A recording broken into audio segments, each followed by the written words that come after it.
What's going on, guys? Zuko back with another Dragonflight video. We're doing the third Enhancement Shaman build that I want to talk about today. And look, we're all green now. I tried to change my transmog for each of these builds so you guys can see the difference, but this is going to be the physical build for Enhancement Shaman. So grab your coffee. Let me talk about the talent tree here. So the first build we did was the Trinity build. Obviously, it includes fire damage, ice damage, and lightning damage. The second build is mostly centered around Fire Nova as your big AoE button, but I also included some Ice Strike there just to generate extra Maelstrom weapon. This build is all about physical damage. It's not about fire, not about ice. It is about, some lightning damage as well, for sure. But the crux of it is physical damage. A lot of physical damage. Now, where does our physical damage come from for Enhancement Shaman? Well, it's kind of like the OG Enhancement Shaman, which is the Doom Winds. And this, Doom Winds has been a part, not the active ability, but this idea of Doom Winds has kind of been a part of the Enhancement Shaman lore since the beginning of time, right? But this was a button that we got in Shadowlands that was very, very good when comboed with Ascendance. But that was kind of all it did. It was a little bit frustrating to use in Shadowlands, and it costs a GCD, which it still costs a GCD, so it's kind of annoying that way, but it does a little bit of upfront damage now, which is good. And it gives you a very, very big Wind Fury window, basically. So the first difference with the physical build is that you are going to have a cooldown now. So with the fire build and the frost build, your cooldown's like Fire Nova or Frost Shock. And your dogs are like every 20 seconds your dogs are back. So they don't have like a real cooldown to work on. Primordial Wave would be the only one. 45 seconds, right? This build has a 1.5 minute cooldown. And if you mess up your Doom Winds window, then you lose a lot of damage. So that's number one. It has a cooldown that needs to be utilized to the best of your ability. And when I mean that, what I mean by that is your Doom Winds window needs to be cast when you have like 5 to 10 to 15 enemies. Ideally, the more the merrier, because this sucker will pump damage for you if you get it in the right circumstance. If you don't, though, if you're stuck using this on like a pack of 3 enemies or something like that, it's terrible. You don't ever want to use it. You're like, should I use it? Should I hold it? Are we going to do a bigger pack in a second? I don't know. So one difference with this build is it has a cooldown now. And you have to use this correctly or you lose a truckload of damage, okay? That's number one. Most of the damage comes from your Wind Fury weapon with the Doom Winds combo. You're going to get Alpha Wolf damage, which is your dogs. When you press Crash Lighting or Chain Lightning, your wolves will attack all nearby enemies. Your wolves will do a decent amount of damage on their own. And then the main crux of the build is that you want to be pressing Storm Strike. So this build, it revolves all around pressing Storm Strike, which again is a physical button that you press. It does physical damage. So how do we make sure that we're pressing Storm Strike more and more and more? Well, you get Storm Flurry, which gives your Storm Strike a chance to trigger off of itself. The other big crux here is Legacy of the Frost Witch. We're only taking 1 point into it. I'll explain why in a minute, but this basically says when you consume 10 stacks of Maelstrom weapon, you reset the cooldown on Storm Strike, okay? And it increases your physical damage by 5%. So all we care about there is the reset on Storm Strike. We want to keep resetting it over and over again. That's really good. And then finally, we have Ascendance, which is in the form of Deeply Rooted. So every time you press Storm Strike, you are getting a chance to proc Ascendance, right? That's how it kind of works. So the entire build revolves around all these talents trying to give you Storm Strike back and giving you a better chance to press Storm Strike again so that you can do lots of damage with Storm Strike. I'm going to take a buttload of damage here. Am I going to die? Oh, no, we're good.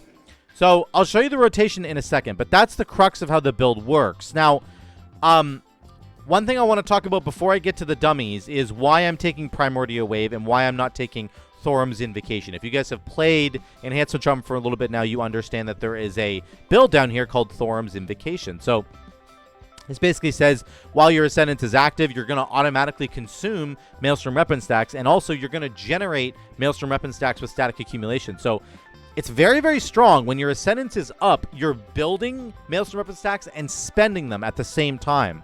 And the building of the Maelstrom weapon stacks will cool down the dogs faster. And then obviously you don't have to spend any GCDs pressing like Chain Lightning or Lightning Bolt. It'll just do it for you, which is a really big deal. But I cannot see a world where this is better to take right now than Primordial Wave. It's just not better. Primordial Wave gives you that Flame Shock. It gives you that Lightning Bolt Cleave, which does ridiculous amounts of damage. Let me show you on the testing dummy that I was just doing.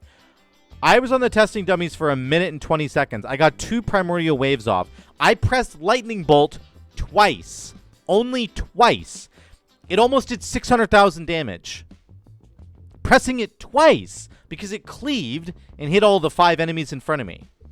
It does so much damage. It does so much damage, and I really can't see a world right now in this expansion where I could justify taking Thorim's Invocation. There might be a place in single target for this, because Primordial Wave loses a tremendous amount of value in AoE because you're only getting 1 Lightning Bolt.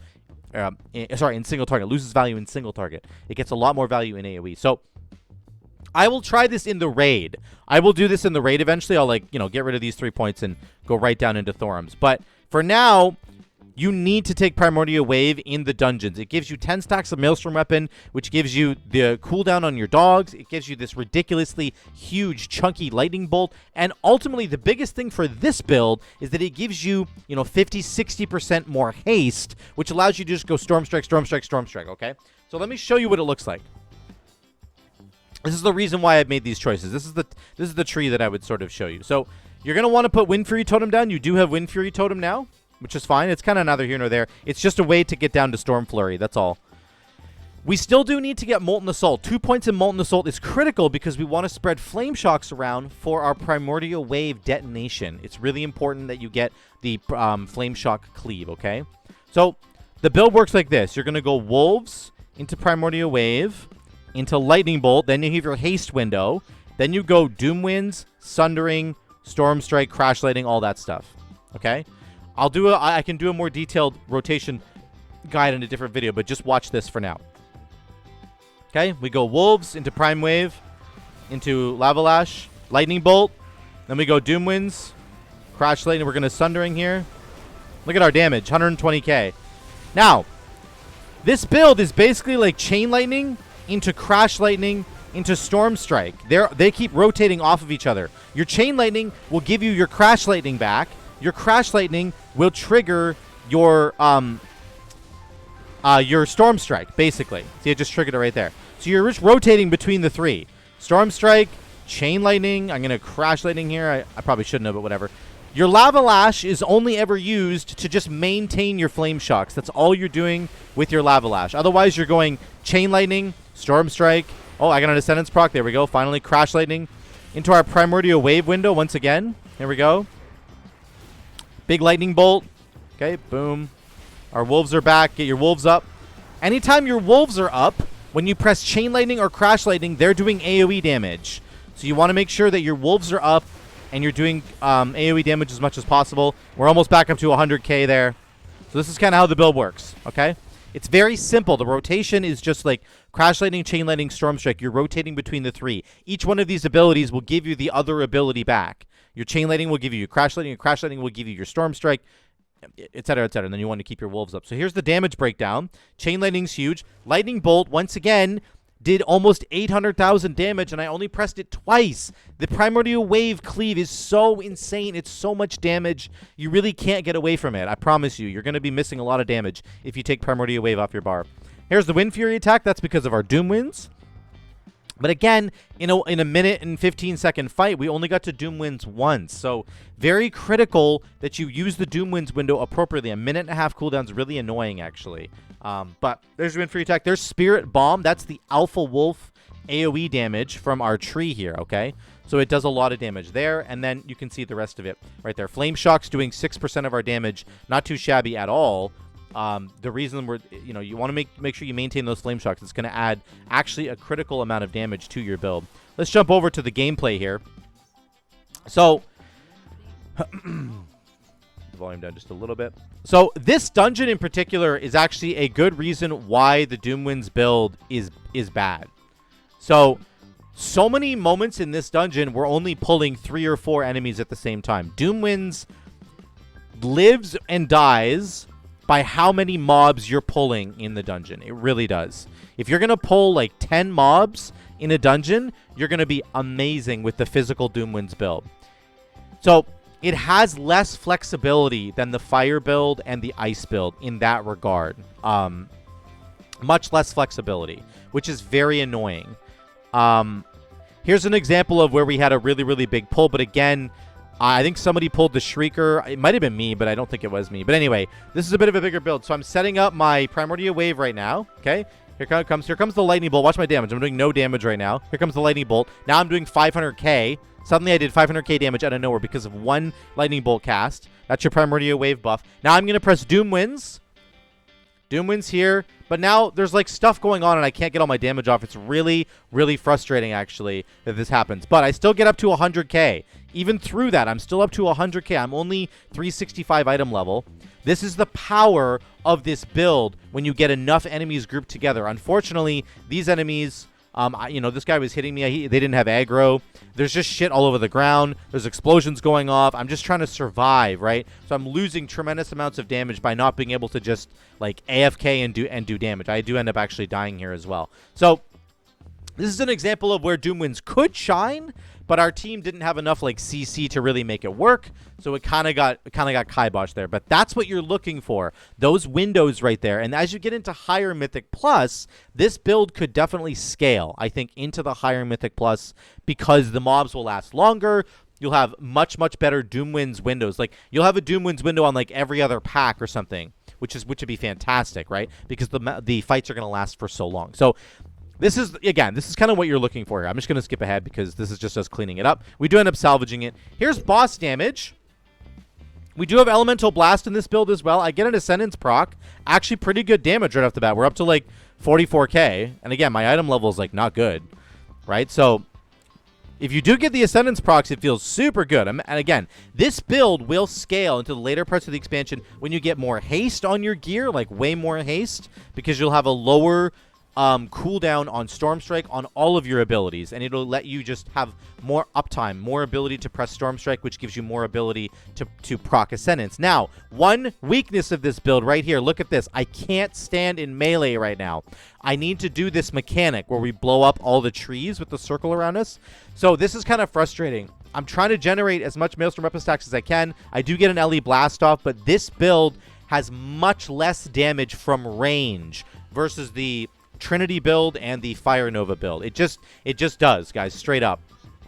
Particularly the Trinity build. The Trinity build can do almost all of its damage from range, but this build, you must be in melee. You must be pressing Storm Strike. It's so critical that you're pressing that button because it's just where you've invested all of your talent points and all of your all of your resources into the Storm Strike button. So less flexibility. You can't really do a lot of damage from range and compared to the other builds. So that's a bit of a problem there.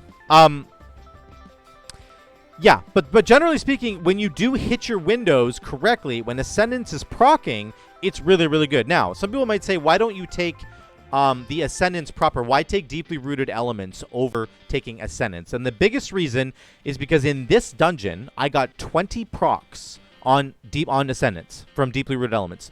20 procs. In a 20-minute dungeon. That's 1 proc per minute. The regular cooldown of Ascendance, which shares a talent tree with Deeply Rooted, right? So you can either pick one or the other.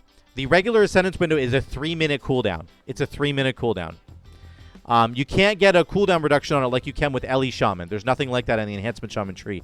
So, unfortunately, if I had taken the 3-minute version, I would have gotten significantly less uptime on Ascendance.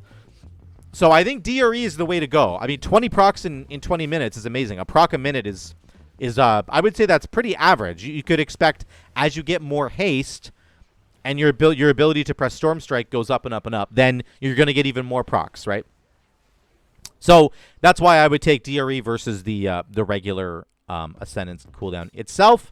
Yeah, and then again, like I was saying before, there's definitely a version of this build where you use Thorims in Vacation, but I just think that it's probably got a place in Raid, in pure sort of single target encounters where Primordial Wave will lose value. But in a dungeon, I'm telling you guys, look at this. Even this Primordial Wave right here, I just used it on 3 enemies. I get 30% haste. My Lightning Bolt did giga crazy damage. It's just so strong. You can't pass up Primordial Wave in Mythic Plus. It does it just does way too much for you. 10% haste, 10 stacks of Maelstrom weapon, crazy damage on Lightning Bolt. And it's going to get even better once we get our tier set bonus, because your Storm Strike will empower your Fire, Frost, or Nature damage. So you can, like, do a Storm Strike into a Primordial Wave and then, like, get that Lightning Bolt to go, and that Lightning Bolt will do even more damage. So, yeah. Just really, really important to take Primordial. You can even cheat Primordial Wave right here. I cast it on this ad over here. You can see the little green thing going over there, and then I press my Lightning Bolt. So now I get 20% haste instead of 10. It just helps you cheat that haste just a little bit more. So, again, really critical here. I think overall, on the damage front, the AoE damage potential of this build is actually there. The dogs, with their Alpha Wolf damage, isn't bad at all. It's not too shabby whatsoever. It ends up being 6, 7, almost 8% of my overall damage, I think, at the end of the day. So that's just the wolves just cleaving, doing more AoE damage, and it's uncapped as well. So again, this is like a terrible dungeon. Like if I had done this on Algathar Academy, where there's bigger AoE packs that are easier to kind of nuke down, my damage would be much, much higher. Instead of doing like 33k overall, I probably would have done like 40k overall or something. So it's just one of those things. But this build, it's just got less flexibility. It really, really does. It's just when you get an opening, when you get a pack like this where you can do 80, 90k, 100k there with your Doomwinds window, it feels fantastic. But if you're not getting any procs on Ascendance, and if your Doomwinds, if you're mistiming your Doomwinds window because of like unfortunate circumstances, your damage will just plummet. And it's just like, it feels so bad. I hate playing builds like that, where they essentially just have these cooldowns that you must play around. And if you mess it up, then you're in a lot of trouble. So let me just skip ahead to the final boss here, because I think I've sort of said everything that I want to say. Is this a build that you should try versus the Trinity build and versus the Fire build? I would say no right now. If you want to try it, you can. But it requires a bit more mental brain power there. It requires a little bit more preparation. Your Doomwinds windows are so important to get down to nail properly, or else you'll do like no damage with your Wind Fury weapon. If you can gather up 8 to 10 enemies, pop Doomwinds, pop Sundering, pop Crash Lightning, you'll do 100k. Easy. Easy. You'll just immediately start doing crazy damage. But if you can't, if you're stuck because the tank's pulling 3 mobs at a time, then you're kind of up the creek with no paddle, or half a paddle and no creek, whatever the saying is. Down a creek with 6 paddles. I think you'll just be in trouble. So, again, it also has less flexibility than the other builds. You can see I'm getting pushed around here and I'm slow. I don't have the same kind of ability to do damage from range that the other builds do with the Frost Shock spam, with the Fire Nova Cleave. It's just not there. You can't kill enemies from range like you can with the other builds. So, I'm trying to get back to the boss to press Storm Strike, and it's just really annoying to try and do that. So Ascendance can help you do that because it gives you the ranged wind strikes for sure. But just less flexibility in general, which is a little bit annoying. It's a little bit less consistent. Like the other builds have procs, right? So the Fire build, for example, has a Hot Hand proc that you're trying to dig for. So does the Ice build. But that just triggers way more often than the Ascendance does. The proc for Hot Hand just seems to come up a lot more often than the Ascendance one, because it's based on your Flame Shock, not on your Storm Strike. So that's kind of it for the physical build, guys. It's good. It's not bad at all. Lots of damage from your Alpha Wolves. Remember that your dogs in this form will buff your physical damage whenever you have them out. So it is a really, really good buff that way. But just overall, it feels like the build is lacking a little bit of consistency compared to the other 2 builds. And right now, with the stat priorities that we have, with the amount of haste that we have, it's not as good as the other builds either. So let me know what you guys think in the comments down below about the physical build for Enhancement Shaman. And yeah, thank you so much again for watching. I love you all. I'll see you in the next one.